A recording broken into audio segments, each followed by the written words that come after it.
Em 31 de julho de 2011, Carlos Montalvo, de 52 anos, entrou na fila da montanha-russa Dragon Challenge no Universal Islands of Adventure. Ele passou por uma fila temática, escolheu de qual lado da montanha-russa de duelo queria andar e entrou na fila separada especificamente para a primeira fileira.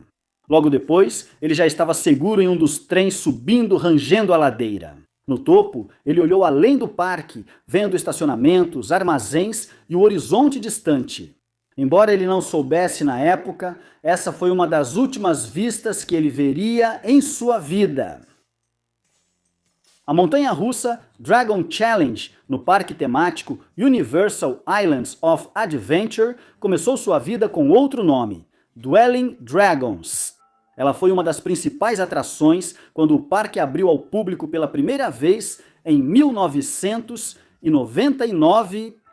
Islands of Adventure foi uma expansão ambiciosa do parque temático Universal Studios Florida, construída com a intenção de transformar o parque único em um resort com vários parques que pudesse competir com o Walt Disney World. Por isso, o parque precisava oferecer algo especial, emoções e adrenalina que rivalizassem com seu principal concorrente no mercado. Dueling Dragons foi projetado com isso em mente. A atração ficava em uma área do parque conhecida como o Continente Perdido, que tinha como tema mitos e lendas em todo o seu espaço. Construída para o parque pela Bollinger e Maybellard, era na época a única montanha-russa de duelo totalmente invertida do mundo. Invertida queria dizer que os trens ficavam pendurados sob os trilhos, não sobre eles. Duelo indicava que a montanha-russa tinha 2 trens, 2 trilhos e 2 estações.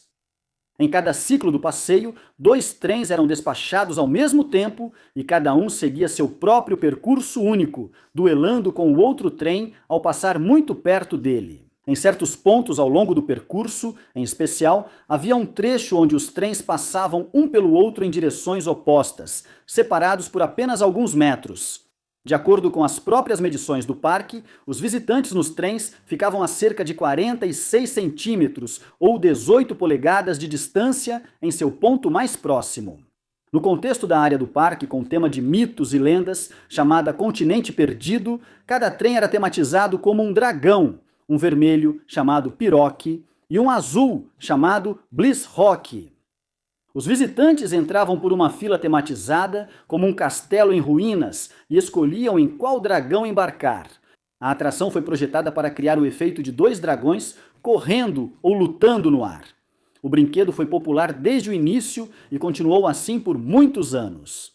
Em 2007, no entanto, a Universal anunciou que havia negociado os direitos para construir uma nova área temática baseada na extremamente popular franquia de livros e filmes Harry Potter.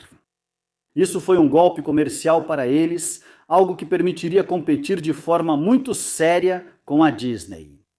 O trabalho começou quase imediatamente. A nova área teria atores ao vivo, restaurantes e lojas temáticas e pelo menos uma atração totalmente nova, um dark ride chamado Harry Potter e a Jornada Proibida. 2 atrações já existentes na área do Continente Perdido seriam retematizadas e incorporadas à nova área. Uma era a montanha-russa infantil Flying Unicorn, que se tornou o Voo do Hipógrafo, e a outra era Dueling Dragons. Enquanto isso, os planos para a retematização de Dueling Dragons estavam sendo desenvolvidos.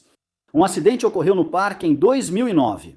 Um funcionário do parque foi atingido na cabeça e morto por um dos trens da atração Dueling Dragons. Antes do parque abrir para o público, provavelmente foi durante um dos testes de rotina que todos os brinquedos passam diariamente.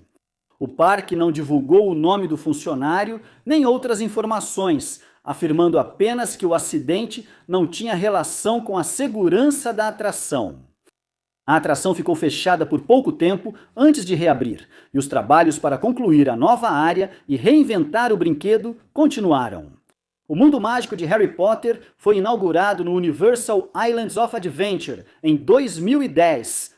A retematização de Dueling Dragons transformou a atração em Dragon Challenge, um brinquedo que imitava uma cena com dragões dos livros e filmes. Bliss Rock e Pyrock não existiam mais, tendo sido substituídos por um bola de fogo chinês e um rabo córneo húngaro. Mas o funcionamento geral da atração permaneceu o mesmo novamente, a atração continuou popular e operou, em sua maioria, sem incidentes durante o primeiro ano.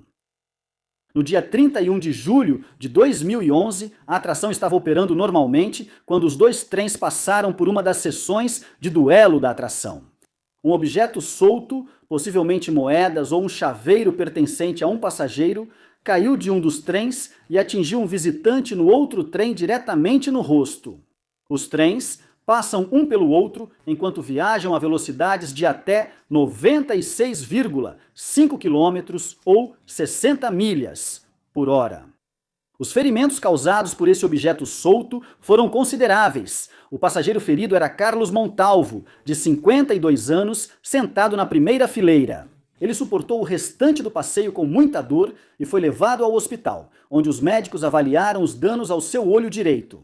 Apesar dos melhores esforços deles, não conseguiram salvá-lo e ele foi obrigado a removê-lo cirurgicamente. Carlos já tinha pouca visão no olho esquerdo e a perda do direito o deixou quase cego. A Universal fechou a atração por um breve período após o acidente, mas reabriu no dia seguinte, depois que uma inspeção minuciosa concluiu que nem a atração, nem qualquer um de seus sistemas apresentavam mau funcionamento. Apenas 10 dias depois, em 10 de agosto de 2011, a mesma coisa aconteceu novamente.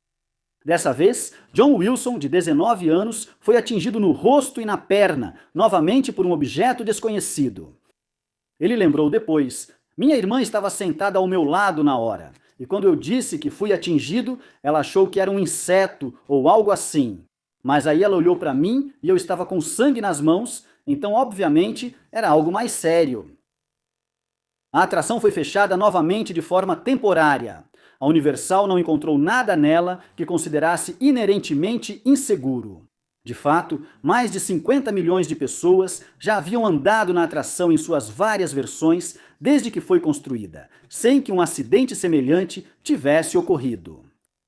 Os objetos que causaram os ferimentos não foram encontrados. E especulou-se que eram ou objetos soltos que caíram dos bolsos dos passageiros ou itens que foram jogados por passageiros como uma brincadeira de mau gosto. Uma semana depois, o Dragon Challenge reabriu, mas desta vez com uma alteração importante. Os trens não partiriam mais das estações ao mesmo tempo. A partida escalonada garantiria que eles não passassem próximos um do outro. Nas sessões de duelo do brinquedo, a possibilidade de qualquer objeto de um trem alcançar o outro seria eliminada. O parque também reforçou que visitantes devem esvaziar os bolsos antes de entrar no brinquedo. Devido a isso e a acidentes parecidos pelo mundo, hoje é comum pedirem para esvaziar os bolsos ao embarcar em montanhas russas. A maioria dos brinquedos oferece armários, um local para guardar bolsas ou um espaço designado na plataforma da estação para guardar pertences pessoais. E os operadores dos brinquedos são orientados a ficar atentos a objetos soltos, como óculos de sol ou celulares. Alguns brinquedos usam câmeras para checar se visitantes não seguram nada nas mãos ao sair. Em outros parques, detectores de metal garantem que visitantes não tenham nada nos bolsos. Essa foi a abordagem adotada pelo Desafio do Dragão em 2015, com detectores de metal e seguranças posicionados na fila do brinquedo. A montanha-russa operou sem mais incidentes até 2017, quando foi finalmente desativada. Nos anos seguintes, ela foi desmontada, removida e substituída por uma nova atração. Aventura de moto com criaturas mágicas de Hagrid. A nova atração contém uma referência ao Desafio do Dragão na forma de um mural de dragões lutando, escondido na fila. Com uma maior conscientização sobre a necessidade de deixar objetos soltos para trás ao embarcar em uma atração, não houve outro acidente semelhante em nenhum brinquedo do Universal Islands of Adventure desde então.